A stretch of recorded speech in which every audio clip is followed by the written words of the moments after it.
There's a story, a well-known story in the Hebrew scriptures about a great flood. It isn't the only flood story in history. Well before it was written down in Genesis, other flood stories existed in the Epic of Gilgamesh from Mesopotamia, in the Gunyu myth from China, in Hindu stories of the world endings, and many more. Some theorize that flood stories came about because embedded in our shared human memory were the floods caused by the end of the glacial age about 8,400 years ago. They might also be the result of observed seashells inland or remembered tsunamis caused by any manner of events. However they came about, flood myths are found all over the world, but the story of Noah is the one many of us know from childhood. As the story goes, God gets very angry at humans. God sees humans' wickedness, regrets ever making this place and its creatures, and decides to wipe the slate clean and start over again. But there's one fellow, Noah, who we are told found favor with God. And God instructed Noah to build an ark because God is going to make a great flood over the entire earth. And so God makes a covenant with Noah, one of the many covenants in the scriptures, and says, you can go in the ark, you and your wife and your sons' wives, and you need to bring 2 of every living thing and keep them alive. Take a little bit of all the different foods too, so that you and your family and the creatures can survive, and start this whole thing anew. Noah does what he's told. He builds the ark and he gathers the creatures, and then the floods come. For 40 days and 40 nights, the story says, the rains came. The scriptures read, the waters rose and increased greatly on the earth, and the ark floated on the surface of the water. All the high mountains under the entire heavens were covered. Only Noah was left and those with him in the ark. The waters flooded the earth for 150 days. So the rains came, and then the earth flooded for 150 days before God remembers Noah and his ark and sends a wind to dry the waters. After about 40 more days, Noah opens a window, sends out a raven and then a dove, but things aren't quite dry. And so 7 days later, he sends the dove again, and it returns this time with an olive branch. Then another 7 days go by. He sends the dove again, and it doesn't come back. I rehash these last details because they mean that all told, in this story, Noah and his family spent over 200 days stuck with each other and pairs of all the animals on earth in an ark floating across a flooded planet. Everyone they ever knew, every home they ever lived in, every favorite hillside or tree, dead, gone, fundamentally changed. It's hard to even fathom. And then when it's over, God promises to never do it again. And that promise or covenant is sealed with a sign, the rainbow. God says, whenever the clouds and the rains come and then a rainbow appears, I will remember my promise never again to destroy all life. More than 200 days, so much destruction. And the end result for Noah is survival, a promise, and a rainbow. We reached the 70-day mark earlier this week.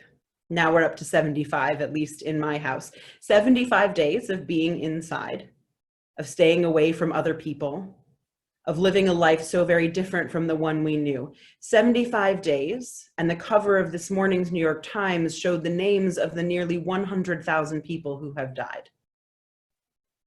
And y'all, it is so hard. It is hard to read those names and bear witness to the kind of grief that is suffusing our nation and our world. And it isn't just the grieving for the dead. There are so many other ways it's hard to live through this time. All week, I have found myself saying to different groups some variation of, these times are really hard. Sometimes I say it with more profanity than at others. Just getting through each day is challenging on so many levels, and underneath all of it is this hum of awareness and anxiety about the fact that everything is different. Abruptly, one day, things just changed. What has been on my mind this week more than anything else is that we still, even 75 days in, need safe times and people to be with to acknowledge just how hard it is, to grieve what is lost and the truths we have learned, and to sit with our fears. This is that time, and these are your people.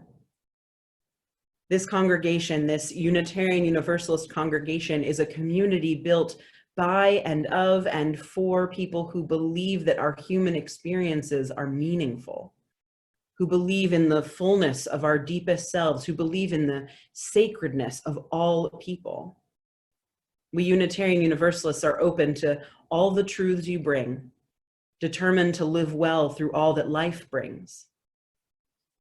And so we come together to remember those who have died in war, to mourn those who have died in the pandemic, to witness to each other's pain and joy, to rejoice in the spring and new babies and June and strawberries. Together, we are a people that can hold it all because we can acknowledge that we humans are at once filled with possibility and infinity and limited by our smallness in the face of the universe and our own mortality.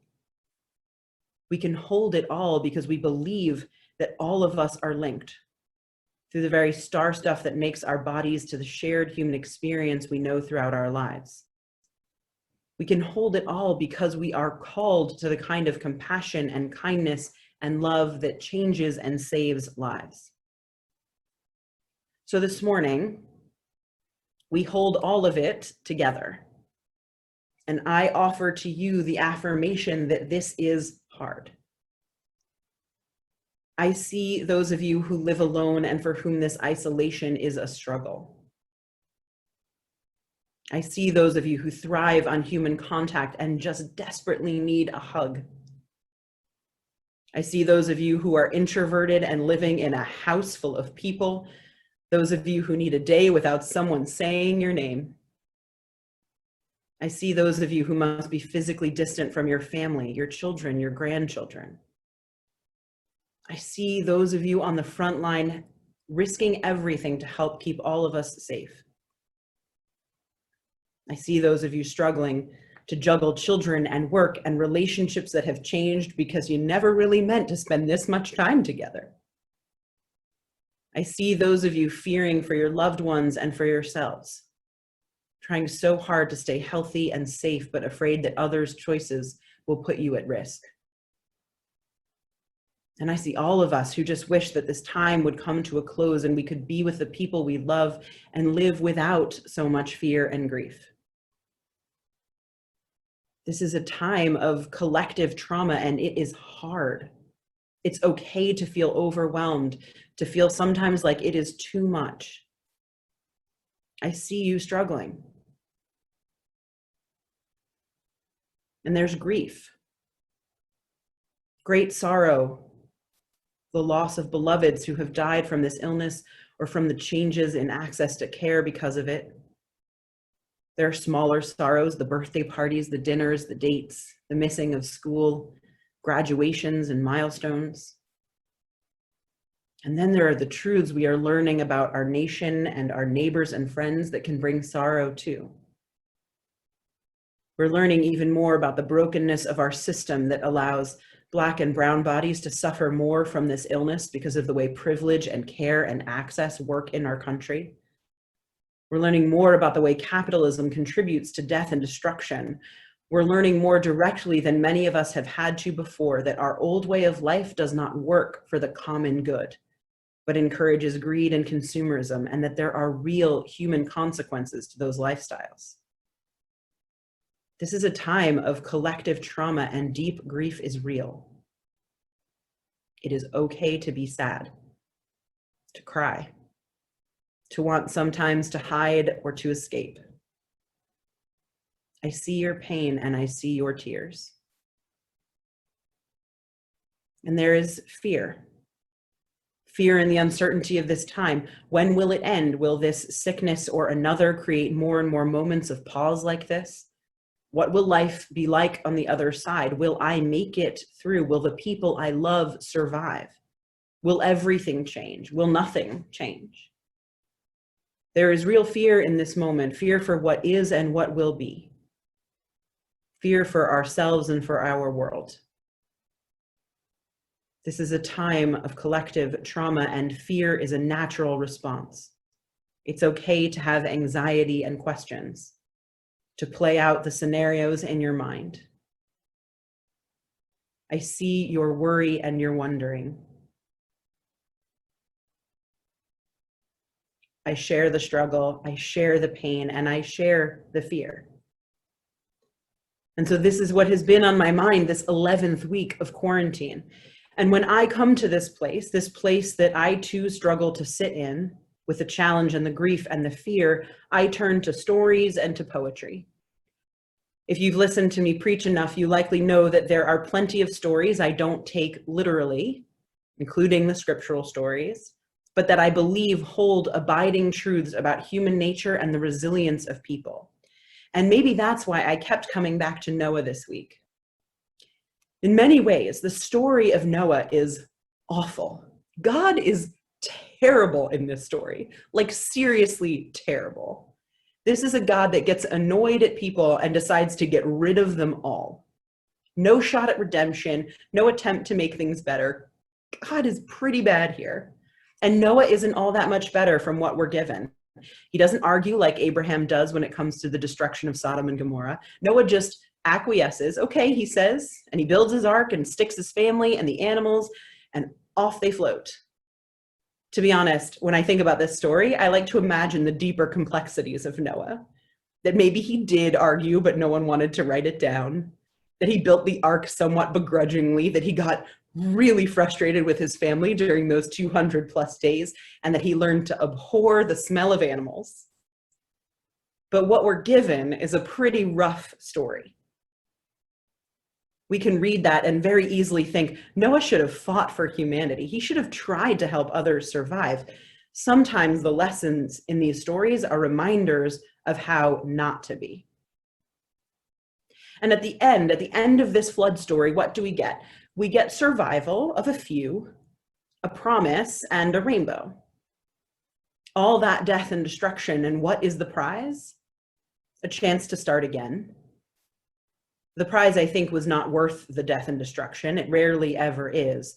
But for me, the take home of this story is not that God was right and everyone but Noah was too wicked to live.